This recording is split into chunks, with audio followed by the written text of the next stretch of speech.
Okay? Forced marriage institution is a form of economic violence where, so economic violence pala ito, class, no? Forced marriage is an economic violence na ina-exchange ka mo sa kwartan ba? Yes. Ako, ma'am, loyal ka bata ko. Sige, mag-loyal ka, basta. Tagaan mo kung pulo ka baboy, pulo ka baka, pulo ka kabayo. Pulo ka, tara na pulo. Kumasal ka gamang mga, hindi na lang, ma'am. Diba? So, economic violence where someone is coerced. So, when we say coercion, anybody, what is coerced? Coercion. Gipilit. Gipugos. Nubiyasya. Diyan, nubiyasya. Ulitin, pinurun na ka. Dili ka. Masala ako video.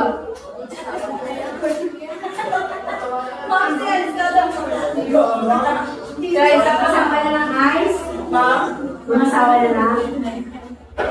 So, coerce or force, pressure.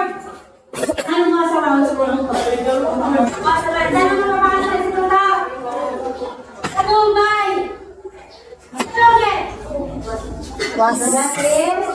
Pressure. Was, dayo na. Ha? May naman kaya sa inyo, magkano sa kabilo. Magpano kayo ha? Ay, papatay. Ano ba kasi? Ha? Kunyari ba situation? Ay, papatay. Patay.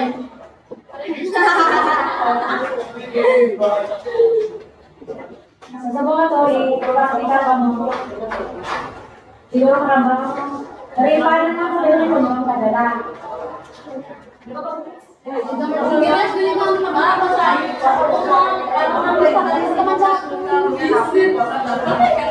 Bumalik sa inyo ang mapatunda.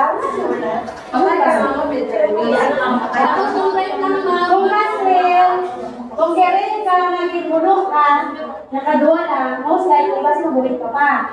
Pero kung bimbulok ka sa 50 times, 60 times, syempre, malulagat ka. Diba? So, depende. Sa isang times, God works in mysterious ways. Diba? Okay. Ano ba? Words.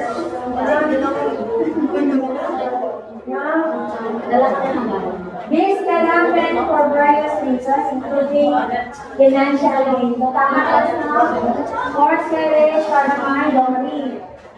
Social status, mga asawa kaya sa wawang ng datu. Magandang ka sa datu, kag-iya sa datu kuti. Or to maintain family honor. So, asawa ng bata sa presidente sa San Miguel Corporation.